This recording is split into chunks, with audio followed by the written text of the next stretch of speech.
And welcome to At Issue. I'm H. Wayne Wilson. Incarceration isn't always the answer for people who are involved in certain types of criminal activity. There are alternatives to keep people out of prison, out of jail, and rehabilitate them in some cases. It's called specialty courts. Some of you may call it problem-solving courts, but it's a relatively recent innovation. And to have a discussion about the different kinds of specialty courts in McLean and Peoria counties, we have invited the two state's attorneys from those counties. First, let me introduce Jerry Brady. Jerry is the state's attorney for Peoria County. Thank you, Jerry. Thank you. Thanks for having me. And also Jason Chambers is here, the counterpart over in McLean County. Jason, thank you for driving over. Hello, glad to be here. Thank you. And first, we probably ought to describe the four that exist in Peoria County, just real briefly. Yes. There's a mental health court, there's a veterans court, there's a drug court, and there's a DUI court. And Jason, over in McLean County, you have the same thing except for? Except for the DUI court. So we have drug court, we have the mental health court, which we call recovery court, and then veterans court, which is very new in McLean County. And so what's the basic concept, Jerry? I mean, someone's arrested for a crime, and I don't care whether it's drugs or Sure. mental health, what have you. They're arrested for a crime. In general, certain types of crimes you qualify? You could qualify, depending. You could qualify for one of those courts, depending on what the charge is. Obviously, the typical, with the drug court, they reach a large number of eligible offenses. The DUI court obviously is confined to the DUI, and typically with the DUI court, it's someone who's a multi-level offender. The mental health court could be, it's not driven so much by the charge, it's driven by the mental health condition, and veterans court's a status court similarly. So the Illinois Supreme Court certifies these, not the DUI court, but the other three courts. Jerry, you're certified in all three of those. Yes. And you're about to be certified in all three. Two of them you are. We are certified in it, and we're in the process on the newer veterans court. So let's talk first about the mental health court. That seems to be the one that causes the most concern, not just from a legal standpoint, but jailers also have a lot of problems with people who are suffering from mental health conditions. Are there certain parameters or guidelines under which someone qualifies for mental health court, or is it an individual situation? Yeah, everything is a case-by-case situation. I mean, it needs to be a probationable offense, but it's also something that the team is looking at the individual who's applying to be a part of drug court. The first part is they want to be. They have to want to be in it in order for them to be considered, and there's a lot of factors that go into that. Another big one is, will this program help them also? So there's just a lot of things at play in it, and it's not possible, I don't think, for someone to say it's just this type of offense or just that type of offense. And there are some times where there are mental health issues that we didn't even know were there at the start of the case, but it comes into play later, and 30 days after a case has been filed, we have a defense attorney coming to us and saying, hey, we'd like them to be considered for mental health court, and here's the reasons why, or drug court, and here's the reasons why. There are probably some people who are watching this program who would say, but Jason and Jerry, you're prosecutors. Your job is to put these people behind bars. They committed a crime. How do you respond to that? I think what we look at it from the standpoint of recidivism, we're trying to reduce proactively, we're trying to reduce individuals committing crime so that the whole community can benefit by a reduction in crime. Part of our role as prosecutors is to reduce crime if we can.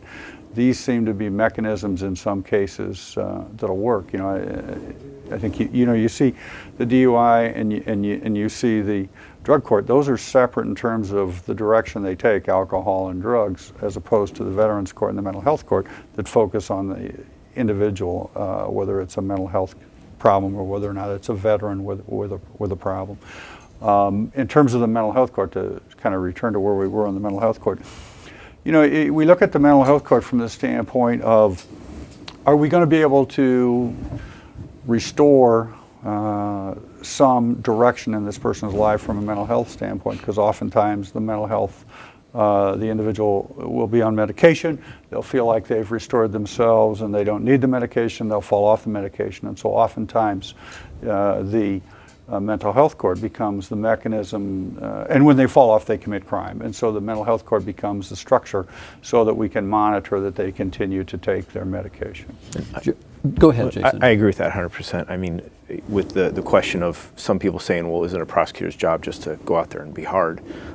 It's important for us to keep our eye on the ball. And the ball is making sure that it doesn't happen again, or that other crimes don't happen in the future.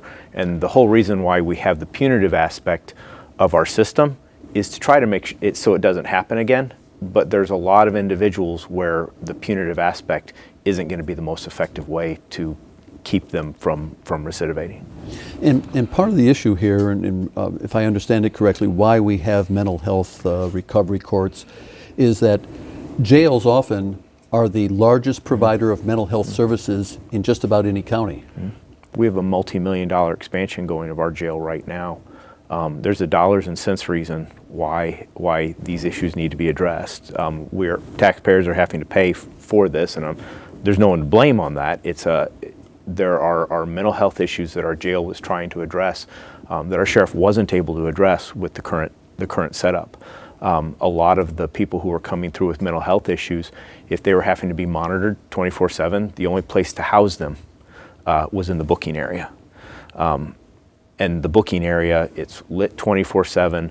It's always very busy. That's where the people are coming in and coming out of the jail. A lot of times there's turmoil there. If they've got somebody who's resisting, it is hardly a good environment for somebody to be in who may not even be fit to go to trial at that point. And we're trying to get them treated in that environment to become fit again. And some people might be housed there for well more than a month.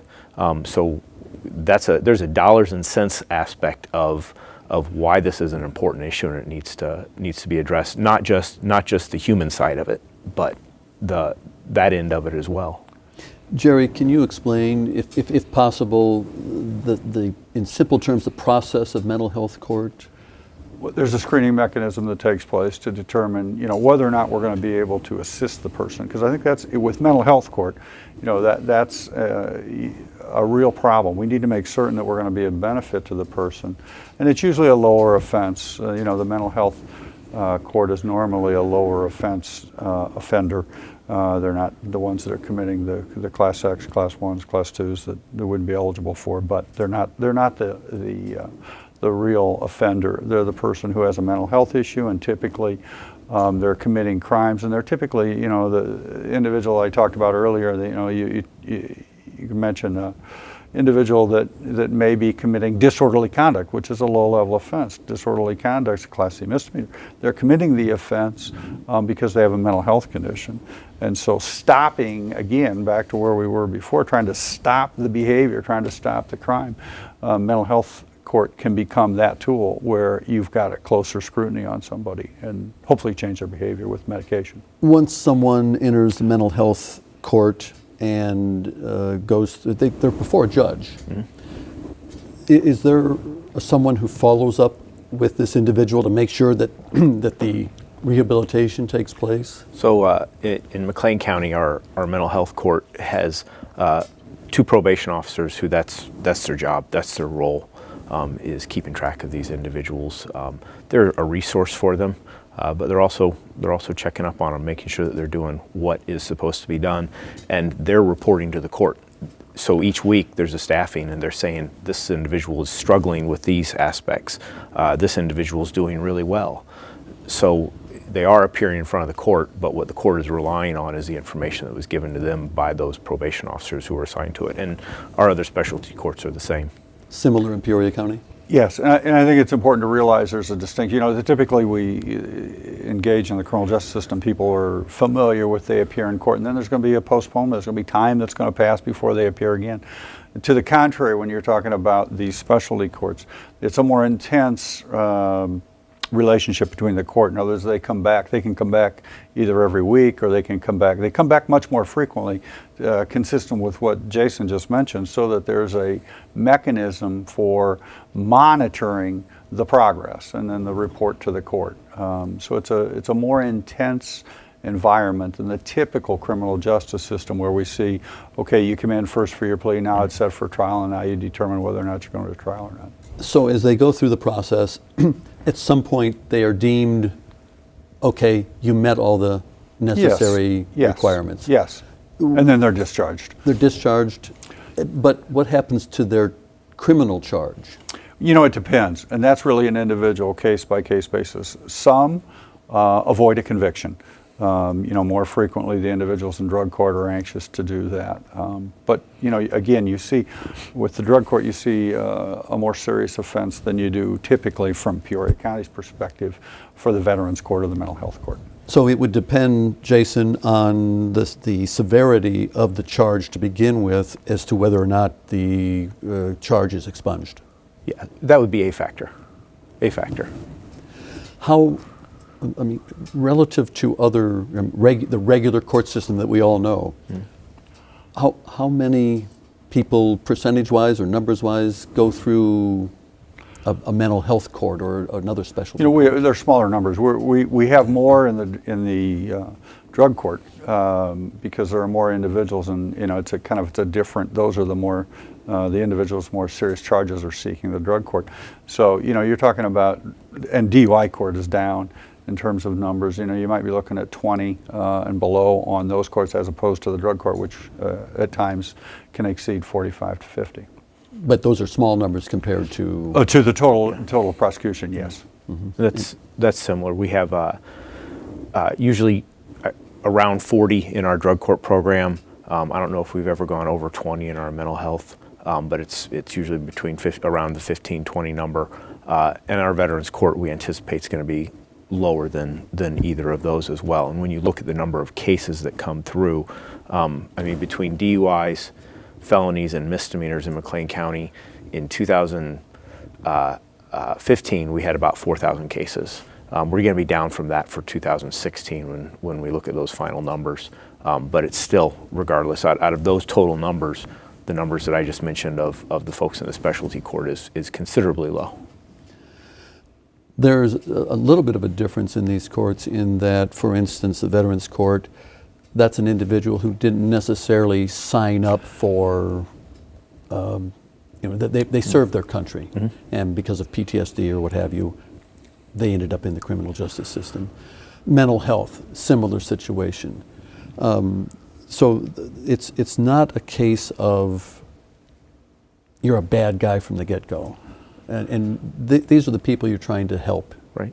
And you don't want to see them again. Well, you know, a lot of times when someone sees me or introduces me, and I'm sure Jerry has the same thing, where people say, oh, you don't want to meet this guy.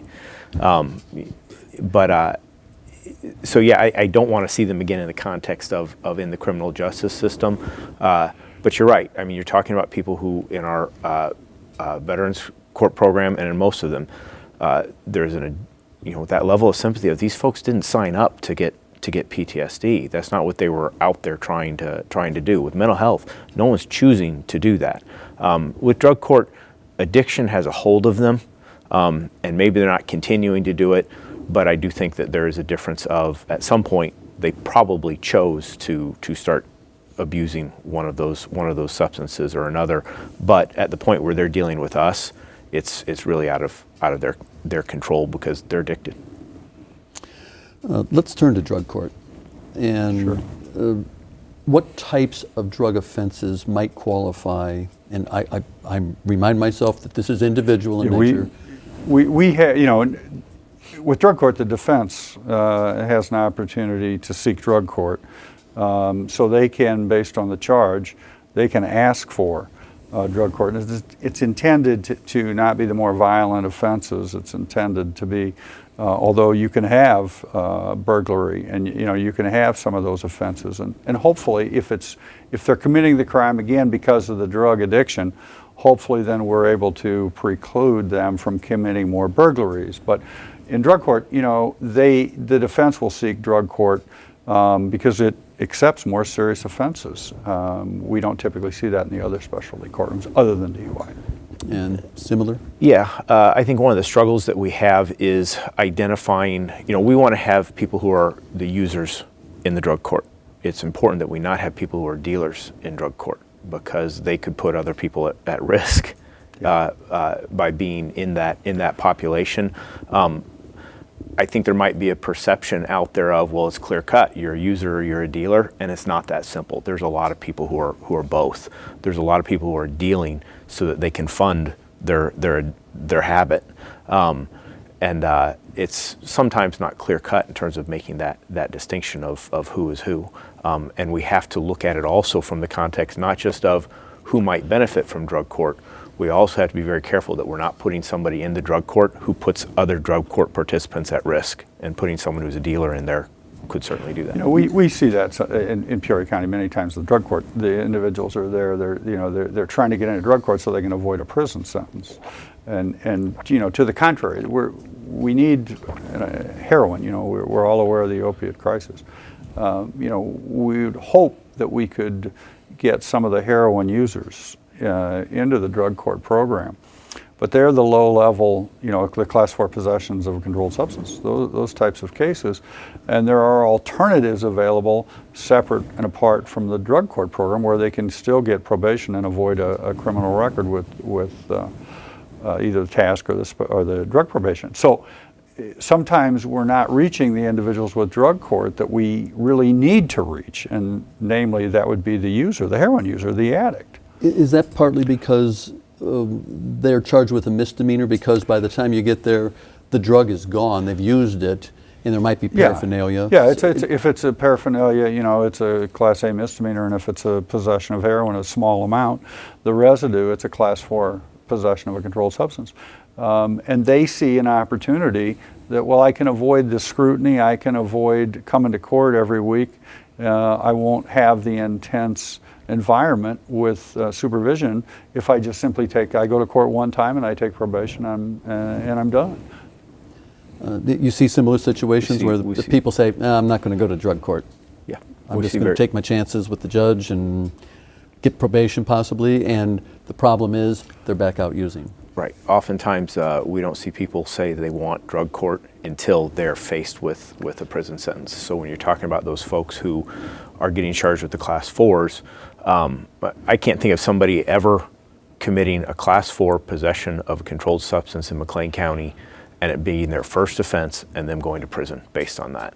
And they know that, and most of the defense attorneys know that, so they're telling their client, don't do this, take just regular probation.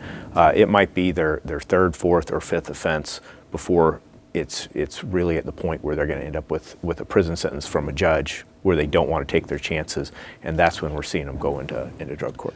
Jerry, you mentioned the opioid crisis. Yes. Is there a need to expand drug court? Well, hopefully what we need to do is, with drug court, we need to reach those individuals with a mechanism that they will take advantage of drug court, and that's what we're trying to pursue. It's that Class 4 possession, but you know, the reality is the defense attorney says, well, you know what, you can avoid going through the drug court program if you just take probation and you're out. You know, we need the drug court program. Unfortunately, it will see individuals with more serious charges trying to get in to avoid the prison time. Consistent with what Jason said, you know, multiple offenses, and you're finally faced with, well, I might now go to prison. So then they want the drug court, whereas it would have been much more beneficial to everybody had they been there early on with the first Class 4 possession. And so that's what, right now, especially with the heroin, you know, the individuals that are found with small amounts of syringe and a small amount of residue. Those are the individuals that repeat, and by repeat, I mean they repeat the use of the drug. They continue, and fortunately Narcan's available, and they'll revive, and then they'll repeat because they're addicts, and they use heroin again. And, those are the individuals we'd like to see in drug court so we get treated. So this is about treatment. In these kinds of cases, you don't want to be punitive under these circumstances. Well, you're looking more towards treatment with most of those cases. Not a matter of wanting. I mean, I always want people to just correct that wrong behavior, right? If you could just say so. Right, but there has to be a hammer, and that hammer is the punitive side of it, to try to tell them, if you don't correct that behavior, then there could be something that's punishment. And you see that when somebody is especially in drug court, where when they have relapses, we don't just say, oh, well, usually the judge is sentencing them to a period of time in the jail as a result of relapses or other infractions that they might have while on probation. Let's turn the conversation to Veterans Court. The Illinois Supreme Court recently mandated that counties have some sort of a veterans court. The state legislature. Okay, and the Supreme Court, I'm sorry, the Supreme Court certifies that. Correct, right. And you're in the process of that occurring. Well, so we just spent the last year getting our Veterans Court organized because of that mandate. Each circuit in the state was mandated to have a Veterans Court by January 1 of this year. So we just went through the one-year process of doing that, and we've been functioning for 2 weeks with that. We don't have anybody in it yet, but we're meeting and ready to go. And we probably should clarify for everyone's benefit that when we talk about McLean County and Peoria County, the court system is the 11th Circuit for you. Correct. Which would be what counties? McLean, Logan, Livingston, Ford, and Woodford. And so do people in those that are charged in those counties, do they qualify regardless of county? Not regardless of county. We've got one program for all of them, so I'm sure there will end up being differences. But we'll see how that Okay. goes, because we've got 5 different state's attorneys who all have to have their own voice in their own counties. And similar situation yes. with the 10th Circuit? Yep. Okay. So veterans present a rather unique situation in that they went out and served their country, and through no fault of their own, they've got some issues. It could take a myriad of situations. So are they a little bit different when you deal with them? Well, they're usually, again, they're lower level offenses, and they're dealing with the transition back and some of the problems that they experience. And it's not unusual for disorderly conduct. They act out, and we see some similarities between mental health and Veterans Court. In other words, unfortunately, they really probably fall within both arenas. But they're typically the low-level offender, and yeah, they've served their country, and we really recognize that those are the individuals, and the courts do. But they're typically the low-level offender, and we've seen some success with the veterans because they get the attention that they need. And likewise with mental health court, Veterans Court can't work as a standalone in a silo. It's a collaborative effort. You have to reach out and work with other agencies. Right. You're the lawman. I shouldn't say Right. lawman, but you're the prosecutor. And the VA. But The you VA have is to- heavily involved with it. They're kind of the point for us, because with drug court, with mental health court, there might be a lot of things where when I look at a report, I might be able to identify just from reading that if there are drug issues, if there's mental health issues. Their defense attorney certainly might know. A lot of times with Veterans Court, we don't know. There's nothing in that report that says they're a veteran and they're suffering from PTSD, unless, for example, and we see this sometimes, there might be a domestic situation and the victim might tell the police officer, I don't want to get him in trouble, but since they served a year in Iraq or a year in Afghanistan, they've come back and they're suffering from PTSD. Unless that's in the report, we're not going to know from reading it. A lot of times they might not disclose that to their attorney, so it never gets mentioned. So what's happening is a lot of the names they're just going through the VA, and if it gets tagged as they're a veteran, then we get notified, and then we'll know that it's on our radar to look for. With the relatively recent evolution of these specialty courts, I assume you've changed the way you operate. Well, through the screening mechanism. In other words, we're fortunate. There's one individual that handles 3 of the courts, all but the DUI court, and so he's been doing it now for some time. So he has a good sense of the individuals that seem to be appropriate, and he'll if he thinks it's somebody that might need either mental health court, but they're a veteran, he'll look to try to direct them toward the Veterans Court. But we're fortunate because he's got the experience, and he'll, even if it's a veteran, he'll talk to other members in our office that are veterans to try to get their take on it, so that we make an accurate assessment of whether they should be in the Veterans Court. And these specialty courts are a little bit more labor intensive than the typical court? Absolutely. I mean, you're not talking about somebody coming back every 30 days, every 45 days. You're talking about someone coming back every week, and you've got at least from my office, we've got a prosecutor who's reviewing those reports on an individual every week about how they're doing, going to court for that. But then not just my office, there's a public defender who's doing the same thing. There's a judge who's also spending that time each week doing it. And then the people who are doing more work than anybody else, probation. Jerry, can the criminal charge be expunged in some of these cases? Yes, and consistent with what Jason said too, in terms of the labor intensity. I've looked at that and I've thought, wow, when you start talking about the services that are necessary for the individual. I mean, coming to court, if you came to court every week or every other week and you don't have any services, well, the success rate obviously is going to be shallow. So you've got these others. But on the other hand, your justification can become, well, if we're able to change the behavior, in other words, if from a proactive standpoint that behavior changes, they don't commit the crime, another crime, then we avoid the incarceration charge. So in the long run, they may balance out. It may even be economically cheaper. But there is this intensity, which is clearly going to impact counties and budgets.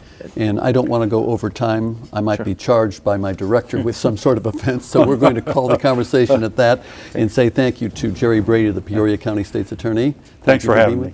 And to Jason Chambers, who is the counterpart over in McLean County. You're welcome. Glad to be here. Thank you for the explanation about the specialty courts in Central Illinois. We'll be back next week with another edition of At Issue, this time a special 1-hour edition of At Issue, where we're going to be talking about stormwater utility fees. Peoria County, and Peoria City rather, faces a huge issue with combined sewer overflow. We'll talk about how stormwater utility fees may be the solution and talk to Normal, Illinois about how they've used it. Join us next time on At Issue.